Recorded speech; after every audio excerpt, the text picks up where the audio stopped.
Alrighty, so after a busy day that I had where I had a 10-hour shift and then I had a little bit of an errand to make, and I've literally just got back home a couple of minutes ago, and also had to write the board in terms of doing this preview of tomorrow's Thanksgiving game between the Colorado Rapids versus the Portland Timbers. And originally, I was also gonna do a news of the week episode and kind of combine the news of the week episode and the preview of this game between the Rapids versus the Timbers. But because of the fact that it is already very late at night, and if I decide to combine both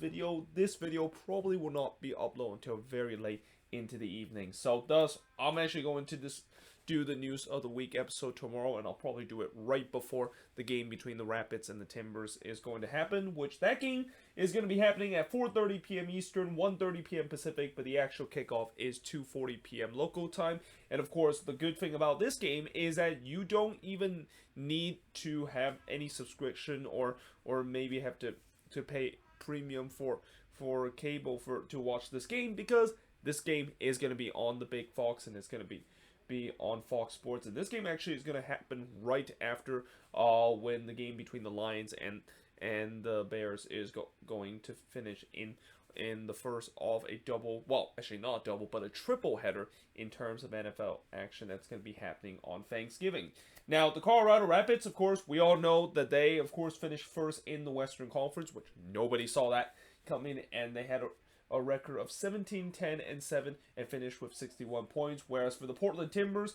they beat Minnesota 3-1 in the last round to move on into this game. Top goal scorer for both of these teams, you got Felipe Mora with 11 goals, followed by Darren Espria with 10 goals. Then you got Sebastian Blanco with 7 goals, Jimmy Chara with 6 goals, and Yaroslav Niskoda rounds up the top 5 with 3 goals. For the Rapids, I think everybody know that this is a team that, of course, is not built because of a star player, and it kind of shows in terms of the top goal scoring chart. I mean, this team don't really have a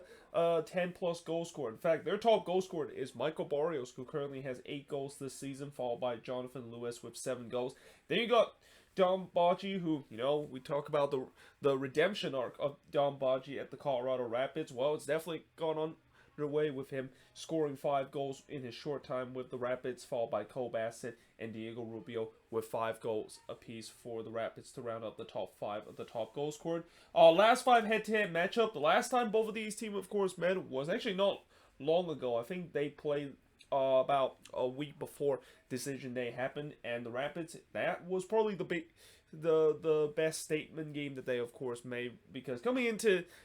that game, I'm pretty sure a lot of people said that, yes, the Rapids has been good, but they haven't really been being teams that are kind of like above them in the standings or make a statement win. This was definitely one of them, getting a 2-0 win against the Timbers side that, albeit they were kind of struggling a little bit, it is still a big win for this Rapids team to get some confidence, because before that, it was a 2-2 draw against the Portland Timbers in the game that they definitely felt like it got away from them, with them being a man up, and probably should have won that game, even though it was on the road. But before that, they did go on the road and win 1-0 against the Portland Timbers. Then it was a 2-2 draw between both of these teams. And who would have not forget the Snow Classico between both of these teams just 2 years ago, when they play in a crazy free draw. Now, the 3 key points coming into this game, I mean, I didn't write it on here, but I think this is going to be something I'll also talk about when I talk about New England playing their first playoff game and playing their first game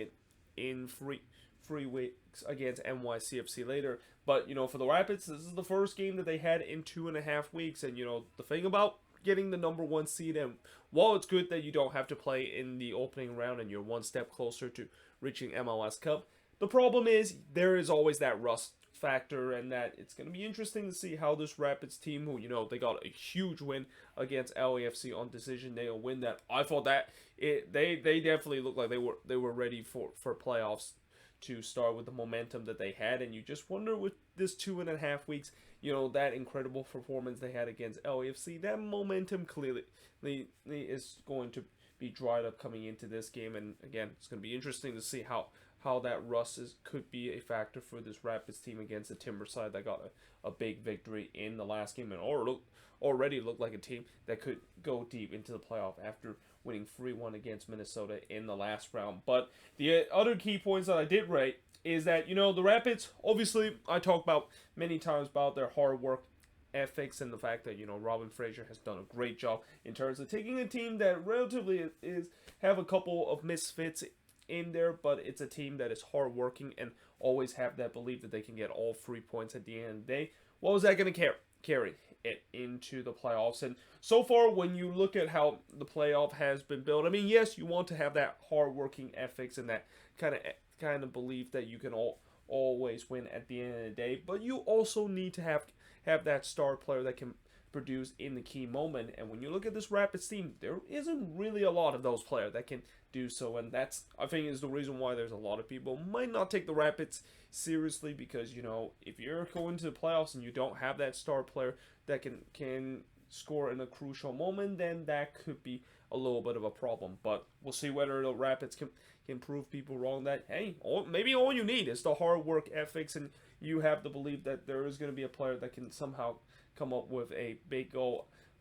and a guy that you probably don't think he could come up with a big goal, but he definitely could do so in the playoffs, can do so in this game. But the other thing that I also want to say that is a key points coming in this game is that the Rapids this season, we know they are very good at home this season. In fact, they only lost one game this season at home, and that was all the way back in the first ever home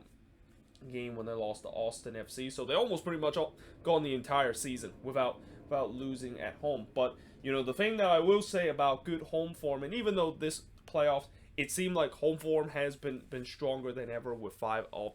the 6 team able to move on into the next round. That, of course, was playing at home in the first round. That doesn't necessarily means that, coming into the second round, things are going to change. I mean, especially, we've seen it before, where even when some teams does have their strongest home form, like we saw it last year with the Philadelphia Union, undefeated at home all season long, and they kind of slip up at home in their game, and in some way maybe they got a little bit too overconfident that since they are just unstoppable at home, this should be a cakewalk, and they were able to move into the next round, and then they put off probably the worst home performance that they had against the New England Revolution. And I'm kind of saying that this could happen the same with the Rapids. I mean, the Rapids have been very good this season at home. This is definitely going to be one that they just cannot take lightly, and that they're going to be in for a challenge to trying to protect their home fortress against the Portland Timbers in this game. Now, that being said, for the Timbers coming into this game, one of the key points for them, we know that the attack is definitely good, and I think it's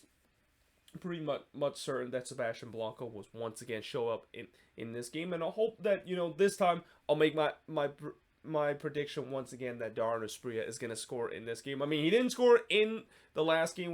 which I was kind of a little bit disappointed, because we know that Darren Espria, Mr. November, will always show up, and I just have a feeling it's going to happen then eventually in that game. I mean, I guess maybe he didn't show up because of the fact that game was all set and done. Maybe there need to be like a bigger moment where it's like 1-1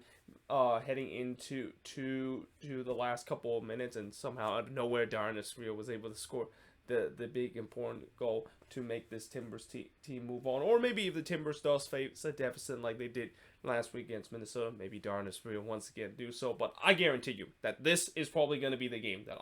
I can guarantee that he's going to at least be on the score sheet or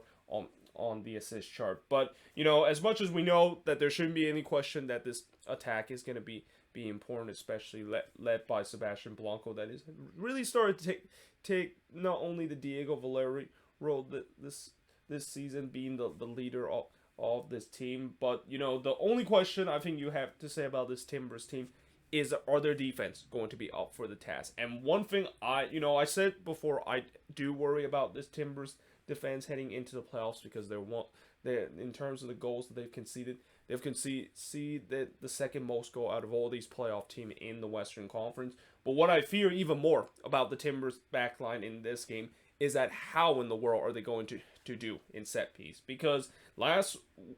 week when I saw them play against Minnesota, and the fact that they kind of had some issue with some of those set pieces, and there's been a couple of times where if the Loons was a little bit more clinical in terms of those set piece opportunity, they could have maybe scored a goal on the set piece. And it doesn't help the fact that they are about to face a team that not only is good at set piece, but you know, the Rapids, I've always said that they are the kings of set pieces, and most of the goals that they scored this season still have come from that area. And when you do face against a team that struggle from the set piece, yeah, I mean, it's almost like a movable object, basically. Really meet a destructible or undestructible force, and well, maybe meet kind of like a destructible force, and yeah, things are not. I do fear for this Timbers backline when they face against this Rapids team that are the kings of set piece opportunity. And don't be surprised that if the Rapids are going to score goals in this game, it's going to come on the set piece. And you know, knowing the Timbers does struggle in terms of that, it could be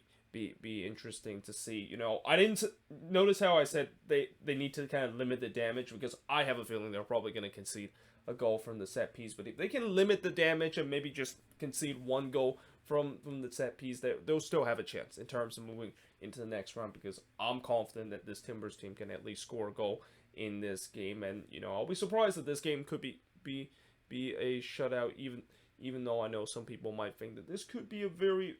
tight game, and that maybe one goal could be the difference in terms of this one. But either way, let me know in the comments below, what do you think of this game and your prediction in terms of this game, and who exactly is going to be moving on into the Western Conference final. But until then, hope you guys enjoy this video. If you do, make sure you guys do like, smash the subscribe button, and yeah, I of course will see you guys next time.